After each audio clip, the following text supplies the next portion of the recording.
Hello guys, welcome back to my channel. അപ്പം ഞാൻ ഇന്ന് വന്നിരിക്കുന്നത് ഉള്ളിവടി ഉണ്ടാക്കുന്നതായിട്ട് പറഞ്ഞുതരാനാണ്. സോ ഇങ്ങനെ ഉള്ളിവടി ഉണ്ടാക്കാം സിമ്പിളായിട്ട്. സോ നമുക്ക് വീഡിയോയിലേക്ക് പോകാമല്ലേ. അപ്പം ഞാനിപ്പം 4 ഉള്ളിയാണ് എടുത്തിരിക്കുന്നത് ഉള്ളിവടി ഉണ്ടാക്കാൻ. അപ്പം ഇത് ഞാൻ ജസ്റ്റ് സ്ലൈസായിട്ട് മുറിക്കാൻ പോവുകയാണ്. ഗായ്സ്, ഞാൻ മുറിച്ചുകൊണ്ടിരിക്കുകയാണ്. സോ നമുക്ക് ഓരോ ആൾക്കാരായിട്ട് വീഡിയോയിലേക്ക് എത്തിക്കാം. വിളിക്കാമല്ലേ ആരെങ്കിലും? അജയപ്പാ അജയപ്പാന്റെ ക്യാമറയിൽ ഒരു ഹായ് പറ. Hi guys. Hi guys. എന്തെങ്കിലും പറ, എന്താ കുക്കിങ്ങിനെ പറ്റി പറ. മുറിച്ചൊന്നും കാണിക്കുന്നില്ല. ഞാൻ പ്രൊഫഷണലായിട്ട് മുറിക്കുന്നോണ്ട് തന്നെ അതോർക്ക് അറിയാന്നുണ്ട്. അത് കാണണ്ടെന്ന് വേണ്ട. ഞാൻ അനേച്ചിക്ക് മുറിക്കാൻ വല്ല ആഗ്രഹമുണ്ടെങ്കിൽ അത് മുറിച്ചോളൂ. അതെ, ഞാൻ ഒറ്റ ഉള്ളി മുറിച്ച് തരും. അതെ, ഞാൻ ഇനി ട്രോളുന്നതായിരിക്കും. ഇതെന്താ ഉണ്ടാക്കുന്ന? ഉള്ളിവട. ഉള്ളിവടേന്റെ അര ഉള്ളി ഞാനാണ് മുറിച്ചത്. അതെ. സോ ഗൈസ്, ഞാൻ ഓരോ ആൾക്കാരായിട്ടും വീഡിയോയിൽ അടപ്പാക്കുന്നതായിരിക്കും. എല്ലാവരും വരണ്ടേ എൻ്റെ വീഡിയോയിൽ. നിങ്ങൾക്ക് എൻ്റെ വീഡിയോയിൽ ആൾക്കാർ കാണണമെന്ന് നമുക്ക് ആഗ്രഹമുണ്ടെന്നല്ല എനിക്കറിയാം. സോ ഞാൻ എല്ലാവരെയും അടപ്പാക്കുന്നതായിരിക്കും. വീട് മൊത്തം വീഡിയോയിൽ നിന്ന് വരുന്നതായിരിക്കും ഗൈസ്. അതെ. ഓഹോ, പ്രൊഫഷണൽ ആയിട്ട് തന്നെ മുറിക്കുന്നുണ്ട് അഞ്ജന. ഗൈസ്, അപ്പം ഞാൻ മുറിച്ച് കഴിഞ്ഞിരിക്കുന്നു. സോ ഇത് നമ്മൾ ചെയ്യേണ്ടതെന്ന് വെച്ചാൽ കൈ വെച്ചിട്ട് ജസ്റ്റ് ഒന്ന് മിക്സ് ചെയ്യണം. അപ്പം നമുക്ക് ചെറിയ ചെറിയ കഷ്ണങ്ങളായിട്ടുള്ള ഉള്ളിയെല്ലാം കിട്ടും. അത് നമുക്ക് മാറ്റി വെക്കണം.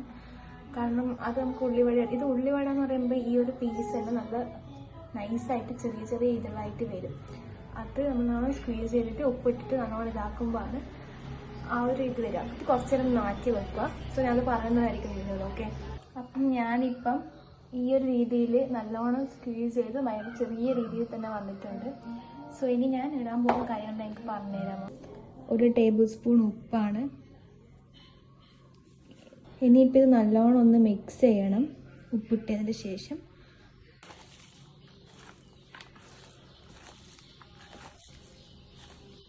ഇതിലോട്ടേക്ക് ഇനി 1 സ്പൂണ് ജീരകം ഒഴിക്കണം. ഇനി ഒരു 3 തണ്ട് കരിവേപ്പില. ഇനി ഒരു 1 ടീസ്പൂൺ മഞ്ഞൾ, അല്പം മതി. 1.5 ടേബിൾ സ്പൂൺ മുളകാണ്. ഇനി ഇതെല്ലാം കൂടി ഒന്ന് മിക്സ് ചെയ്യാം. ഇതിലോട്ടേക്ക് 3 ടേബിൾ സ്പൂൺ കടലമാവാണ്. 3 ടേബിൾ സ്പൂൺ മൈദപ്പൊടിയാണ്. രണ്ടും കൂടി നല്ലോണം മിക്സ് ചെയ്യുക. ടേബിൾ സ്പൂൺ കടലമാവും കൂടി എക്സ്ട്രാ ചേർത്തിട്ടുണ്ട്. മുളകും ഒരു ജിഞ്ചറും മുറിച്ചിട്ടിട്ട് വേണം. ഞാൻ ഈ ഒരു സൈസിലാണ് എടുത്തിരിക്കുന്നത്. ഞാൻ ജസ്റ്റ് നിങ്ങൾക്ക് കാണിച്ചു തന്നുള്ളൂ. ഇനി ഇതിലോട്ടേക്ക് ഞാൻ കുറച്ച് നേരത്തെ കാണിച്ചു തന്നല്ലോ, ആ ജിഞ്ചറിനെക്കാട്ടും കുറച്ച് കുറവായിട്ടാണ് ഇത്ര എടുക്കുന്നുള്ളൂ. പിന്നെ ആ മുളകിൻ്റെ ഒരു പകുതിയെ എടുക്കുന്നുള്ളൂ. ഇത്ര തന്നെ ആവുന്നുണ്ട്, അതുകൊണ്ട് അത്ര എടുക്കുന്നുള്ളൂ. എല്ലാം കൂടി ഒന്ന് മിക്സ് ചെയ്യാം. ഗൈസ്, അപ്പം ഞാനിപ്പം ബാറ്റർ റെഡിയാക്കിയിരിക്കുന്നു. ഇതാണ്. ഞാനിത് കുറച്ച് നേരത്തേക്ക് നമ്മൾ വെക്കണം. എന്നാലേ ഇതിലോട്ടേക്കുള്ള വെള്ളമെല്ലാം ഒന്ന് വരുള്ളൂ. അതായത് നമ്മൾ ഉള്ളീൻ്റെ കുറച്ച് നേരം നമ്മൾ ഉണ്ടാക്കി കഴിഞ്ഞാൽ കുറച്ച് നേരം നമ്മൾ എടുത്ത് വെക്കുന്നത് എന്തുകൊണ്ടും നല്ലതാണ്. കുറച്ച് നേരത്തേക്ക് ഒരു 15 മിനിറ്റ് തൊട്ടേക്ക് വെച്ചാൽ മതി.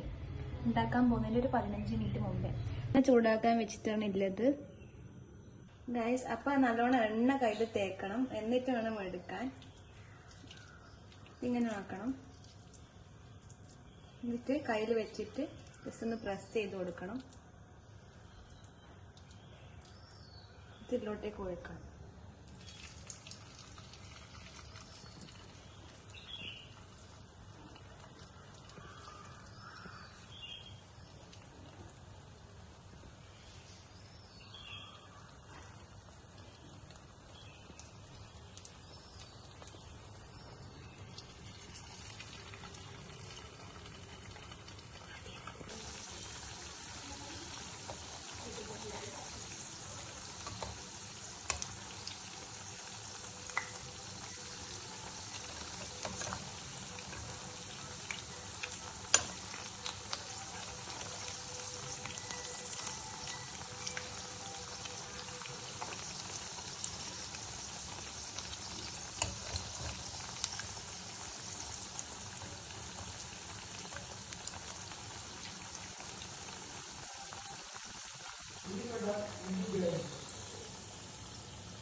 അപ്പം ഞാനിപ്പം ഉണ്ടാക്കി കഴിഞ്ഞിരിക്കുന്നു. ഒരു 12 പേർക്ക് കഴിക്കാൻ പറ്റുന്ന പോലെയാണ് ഉണ്ടാക്കിയിരിക്കുന്നത്. സോ ഇപ്പം ഞാൻ പറയുന്നത് ഇത് ആദ്യമായിട്ടൊന്നുമല്ല ഉണ്ടാക്കുന്നത്, കുറേ തവണയായി ഉണ്ടാക്കുന്നു. അതായത് ചെറുതിലി ഉണ്ടാക്കും, ഒരു 9-10 പഠിക്കുമ്പോഴും തുടങ്ങിയതാണ്. അതുകൊണ്ടാണ് ഇപ്പം ഈ ഒരു ലെവലിലെല്ലാം എത്തിയത്. സോ എല്ലാവരും ട്രൈ ചെയ്യുക. ഞാൻ ട്രൈ ചെയ്യുന്ന വീഡിയോ കാണിച്ചിരുന്നതായിരിക്കും. ഓക്കെ, അപ്പം നമുക്കിനി ടേസ്റ്റ് ചെയ്യാൻ തുടങ്ങാം. ഗൈസ്, നമുക്കൊന്ന് മുറിക്കാം.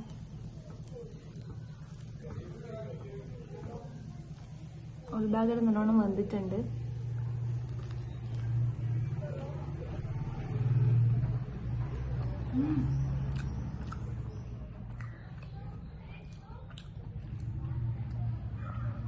ടേസ്റ്റ്.